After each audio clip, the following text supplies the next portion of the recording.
Welcome to Ask Hypnotic 85. Today we're going to get in your mind and we're going to discuss some of the things about fitting in. Is it really that important or does it really matter in the big picture? Okay, we're going to discuss this with this letter that I received. Eric, I'm on the lacrosse team at my university. Truthfully, I do not know why I'm on the team. I'm a very good player, but I am not respected by my teammates and I am closer with the girls who associate themselves with the team. Not a bad strategy. But I am merely friends and not what I want to be. The reason I'm on the team is because of my talent on the field. But off the field, I'm very different than most of my teammates. I believe that I'm different, but honestly don't even know why I am different. I simply do not spend time with the kids on the team. I have been invited to play for a few world teams, Olympics for lacrosse teams. I play for our team so I can justify working out, running for the team, and being in shape for the world games. But I do not know why I keep playing for them, even though they do not like me, only tolerate me. Today has been the first night in a while that I've been to the lacrosse house and had some fun, but it was with the younger, newer kids on the team, not the kids in my grade who I should be hanging out with. The kids in my grade do not invite me anywhere. I've been a fan of Hypnotica for a while. Tonight, I did not want to talk to every girl. I tried to have more addictive, alluring energy tonight. From the change in my energy, I could tell that the girls were either slightly intrigued or completely disinterested. The ones that were intrigued were picked off by the girls who were older that knew me as something negative or by older guys on the team. Eric, I do not want to be tied down to my past. What do you recommend me to do? I want to change my situation and I am willing to do whatever it takes at this point. Listen, any time in life, okay, depending on what it is, and I don't know your situation completely, and it could be, I'm going to just give you the quick little blast right here. Okay, first of all, listen, if you're a pain in the ass, okay, if you're not sharing, if you're not giving the ball to other people, if you got a bad attitude, if you don't have a good work ethic, people on your team are probably not going to like you. But I'm just saying that could be part of the situation. But let me tell you a little bit about my situations, okay, that I've had in life. Because me personally, listen, I never really fit in, all right, with the different groups that I was with. But it really didn't matter because you know what? I wasn't there for them. Okay, I was there for me. I wanted to do the things that I wanted to do for the reasons that I wanted to do them.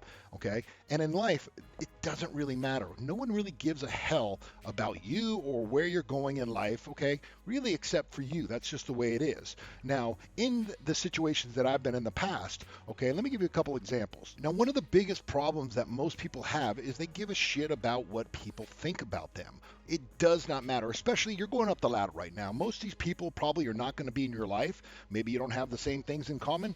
That's okay. When I was in school, I was in different clubs and sports that I really didn't click with the typical people. Like when I was in football, I didn't hang out with the football players. I was cool with them, but my friends at the time were the surfers. Okay, I hang out with the surfers and the skaters and things like this, and I was a fantastic football player, but I just didn't mix with their mentality. It's one of the reasons today, like a lot of guys go watch sports. I don't watch sports. Okay, I never have. Okay, I enjoy playing them, but always I was more interested in the women. When guys are watching sports, I was hanging out with chicks. That's just what I enjoyed doing. It was like a waste of time. I'm personally not going to sit there and watch or put the jersey on another man. I'm not going to do that male worship of someone else. Okay, if I'm going to put on a jersey, it's going to be my jersey. Okay, except for Jack Lambert because Jack Lambert was a stud. Okay. That's the only person, okay, because he was one of my inspirations growing up. But the point is, it doesn't really matter. Nobody gives a shit in life about you, okay? They give a shit about themselves, especially in this day and age. And it's safer to be huddled together in groups, okay? That's what people like. People like people that are like themselves because when people aren't like the other people, it can either make them feel insecure because you're not trying to be like everyone else. You're not trying to be on the team. You're not sucking up to them the way that maybe they think that you should be sucking up to them about. It's one of the most powerful things a man can do to separate himself and be okay with who he is and what he wants for his reasons. And to do your sports, you're doing it because you want to do it. You're using it as a stepping stone to get to the next level. There's nothing that says you have to be friends with everyone else around you on the team. And you really shouldn't try to be anything other than yourself. And if yourself isn't like feeling it and you're not there with everyone else and buddy with them, that's okay. It doesn't mean anything other than maybe you just got different interests. Maybe you have different values. Maybe you have just a whole nother energy about you. When you beat the drum to your own tune, it shows that you're an individual. And one of the things that I've found, especially in groups and sports and teams and work situations, is that People are intimidated by a person who is an individual, so they may not click with you. Now, one of the reasons why they do that is because if you're that good, A, they could be jealous, they could be intimidated, okay? They may think that you're better than them. And that's it. They're going to stick together. They're going to click together. And that's that. It means nothing about who you are or what it means to be a success in your life. You do things for your reasons because that's what you want to do. And you keep on going because you know what? You probably will pass them. You'll probably get better. You'll probably move on. And there's new people. The higher you go up on the scale, the more you may find that there's a lot of confliction. There's a lot of competition. There's a lot of envy. There's a lot of jealousy. And as a man, you're just going to have to deal with it. That's just the way it is as a man. A man just has to like put his head down and say, you know what? I'm here for this reason. I'm going to give my best on the field or the club or work or whatever it is, and you will start to rise. And as you rise, okay, and you're good and you're helping others and you're doing things, not because you want to fit in, but because you're just doing the best that you can. The moment you try to suck up or supplicate to other people, all right, you're giving in because you're bending to the social pressure. Fuck that shit. Don't even bend into the social pressure. Listen to this, okay? Social pressure. When I was in high school, okay, I was an MVP football star, okay, on the team. And I did wrestling and I did track and I did all these things. But you know what? I never really hung out with any of the team. Yeah, I had acquaintances on the team and I had some decent friends. But I hung out with the skaters. I hung out with the surfers. That's who I hung out with. And a lot of people just didn't get it. Even the coaches got mad at me because I would come in, like everyone would be hanging out together, wanting to do group team stuff. And I wasn't having it. I just didn't feel it. But I got MVP. I set my own level of what I wanted to go after, and I went after it. And you know what? That's what happens. Did the team win? Yeah. Does the team feel good when they win together? Yeah. But that's what you get to focus on. You get to focus on the winning and how you can be better in those situations, in teamwork situations. Like I said, nobody has to like you. Who gives a shit? As long as you like yourself, and if you like hanging out with women, you got a 100% approval rating by me, okay? That's okay. Maybe they're jealous of that the girls like you. Maybe they're jealous that the girls hang out with you. Could be a lot of different things, okay? When guys are successful with women, okay, they're going to want to put down other men because you know what? They're probably not as good with women as you are. Or, like I said, there's the envy or the jealousy in the air. Think about this.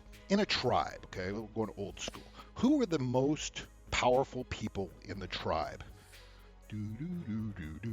Okay, if you said the chief, you're correct. Okay, the chief, everyone brings everyone together. That's a power position. However, the shaman is also one of the most powerful people, and he lives outside of society. He doesn't care about blending with society, but he has a unique perspective that people go to him because he can see things differently. He can offer new perspectives. He can help people get out of the box that they're in, especially in a society where everyone wants to blend together. Okay, that's like group mentality. They want to huddle together. They want to be friends because there's safety in there. Okay, when they're alone or they're doing their own thing, there's a sense of vulnerability, and that scares the shit out of a lot of people. So don't even worry about it. It's not a big deal. And another thing is if they're intimidated by you, got to remember this. Maybe they're thinking the same thing. Maybe they're thinking that, you know, you're thinking that they don't want to hang out with you, and they're thinking that you don't want to hang out with them. It's not a big deal. Listen, a man, a real man, okay, doesn't give a shit. Okay, I've done this before. I've confronted people. I've gone up to people and go, yo, what's the deal, man?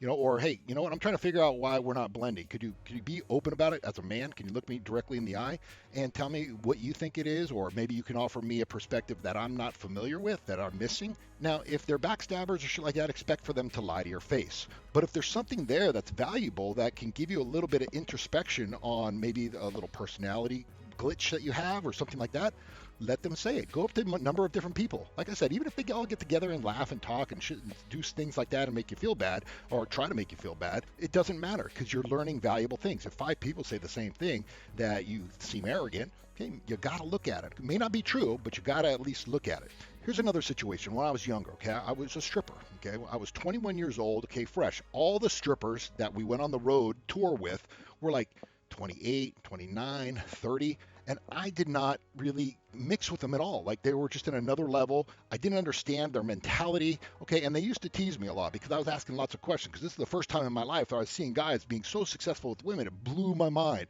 And so I was always asking questions, and they were always giving me shit. They were saying like, oh, that's such a cheesy question. Matter of fact, they gave me the nickname Cheddar.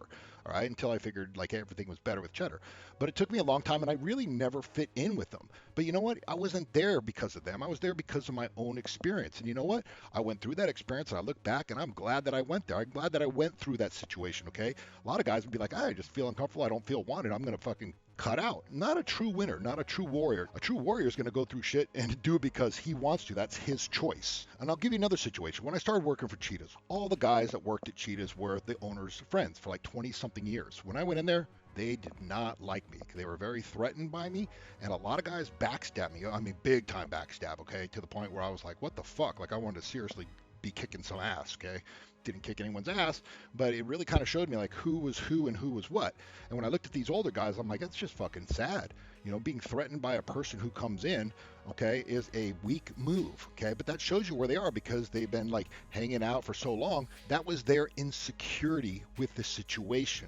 Okay, and I hung through and tried to get backstabbed plenty of times. People tried to they blatantly lied, but I'm smarter than that. And I basically backed up my stuff, and I had proof to the owner because the owner sometimes got mad at me. He's like, I heard you do this, this. And I go, look, man, here's this, here's this, here's this.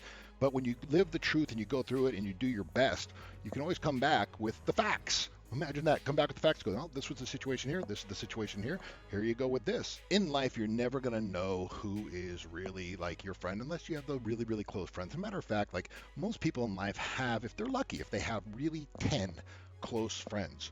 And I have a lot of acquaintances and I have a lot of friends, but I have like only about less than 10 badass people that I can count on. If shit goes down, it's like, hey man, I need you to bring a shovel type of stuff. All right. They don't ask questions, and vice versa. Same thing. All right. Not that I've killed anyone or anything like that, but I'm just saying, like, that's the kind of situation you have. Those are the people you give a shit about. Okay. The people you really give a shit about. I've said it before. Think about your funeral. Okay. Who's going to be at your funeral? Those are the people that you give a shit about. Those are the people that are important in your life. So these are important things for you to consider and reconsider into the future as you man up. You look at yourself in the mirror and you say, fuck it. You know what? You're going to go through this because life isn't fair. Life will try to beat you down. The people will try to bring you down all around them. Why? Because that's weak mentality. It's mediocre mentality. But leaders move through that powerfully. Leaders get forged through that. Leaders define themselves through that. Leaders build character from that. And it's not an easy road. So you're actually lucky to be going through these situations and realizing that the whole world isn't going to like you. Bottom line is this. Those who judge you don't matter. It's just that fair. That doesn't matter. They're majoring in the minors, and you're looking for the majors, I can tell. So that's what you keep focused on, and that's what I want you to understand. So next time when you go out on the field, like I said, you have lots of solutions here, but you got to get in and figure it out, because a real man is going to ask the challenging questions. He's going to put people on the spot, look them directly in the eye. One of the things I enjoy most, okay, and I'm a little twisted like this, but I love it when I confront a person who's talking shit or trying to backstab me, and I look them directly in the eye. And I say, so I'm just curious about, this is what I heard. What do you say? When they lie to me and they're like, no, man, it wasn't like that at all. I just look at them, and in the back of my mind, I'm just thinking, wussy. All right, because they know. And I've confronted lots of people like this. I just don't handle it. I just walk right up to them and go, hey, man, here's the situation. What's up? And they're like, okay. That's a weak man. Like, I would never be in a situation like that. I would never surrender my self-integrity not to be able to look another man in his eye and lie. That's some pussy ass shit. So if you're worried about stuff like that, ask the questions. Here's the deal. If you care about other people's approval, you will always be their prisoner. Do not do that. That is a recipe for losership. That is a recipe for destruction. Don't ever do to yourself like that. Like I said, your perspective comes first. It's good, like I said, to ask questions and bounce it around a little bit. That's the important thing. Because you got to remember, okay, people that don't want to join a group, the other people look at them like, why? What's wrong with us? Or what, is he too good? Okay, not everyone wants to hang out with groups like loners and the people that hang out by themselves. Some of the most powerful people in the world have been like that. And so you got to ask yourself, are you training yourself to be one of the most powerful people in the world who doesn't need the validation, who doesn't need the security of a group? Don't even worry about it. And the reason why you probably hang out with the younger guys is because, you know what? It's a new mentality. It's something that, like, you're looking to be maybe mentoring them, or you're having a better time with them. That's cool, right? Because, like I said, as time goes on, they're going to look to you as a leader. They're going to look to you as someone who has a better opinion, because who do you think they really want to model if they're looking up to you? If they're looking up to you, they're going to be like, well, all these guys are like in a little clique, and they're kind of all lame. But then you got this guy who's pretty loose, he's cool, and you know what? He's not a follower. He's not a sheep. He's not one of the sheep all over the world. Okay, he's doing his own thing, and he's hanging out with us. If guys like you for that, that's pretty cool. And now with the girl thing, okay, one of the things that you said there is that you're trying to be seductive. Listen, Don't try to be seductive, man. Just be yourself in a way in which you express yourself and what you want and who you are. Because when you do it that way, at least you're genuine. At least you're coming across as who you are. You may trip, stumble, fall, and do all the dumbass things that guys do in life. That's a part of growing up. It's part of learning. It's a part of all kinds of things. But the bottom line is this, man. Girls are going to like you for you. Girls are going to like you for being truthful. Girls are going to like you for being strong. And if girls even talk shit about you, it doesn't matter anyways. You know why? Because it's the same thing with those women. They do not like, I'm generalizing here, but a lot of people just don't like a successful person. A lot of people don't like a person who does his own thing because it shows them the mirror that maybe that's not who they are, and that realizes and it brings up the issues in their mind that they're followers, that they need the group to hang together to feel safe. That's not you. So what I would recommend, my friend, is regroup, think about what's important. If you don't like playing the game, okay, because you're sounding like it's like you're playing the game for them. Fuck them. Okay, you play the game for you. You go as far as you want to go because that's the important thing in life. As you move through life, you will discover and find those people on the path that merge with you. And that's going to be the important thing because those are the true people that you want to hang out with. Other than that, go do your thing. Talk to the coach. The coach has actually probably got some good ideas about the whole situation. See what he says. Maybe he can give you a little outside perspective. The point is that I'm making this whole thing is do not be afraid to ask questions. Do not be afraid to appear weak. Do not be afraid to appear vulnerable to people because you're forging yourself, you're bettering yourself. And that in the long term is going to be what separates you from most people. Remember, the leader can never be with the pack. The leader always has to be in front of the pack, so he's never going to really feel comfortable with the pack because that's what a leader is. He's out there leading ahead of everyone else. Like I said, he doesn't have to be liked. So I hope I gave you a little bit of insight, a little bit of perspective that you can reflect upon. And just realize this, my friend. Set your own goals for yourself, for your reasons. Go out there, kick ass, and I'm looking to see you on the Olympic team, my friend. Hypnotica 85 out.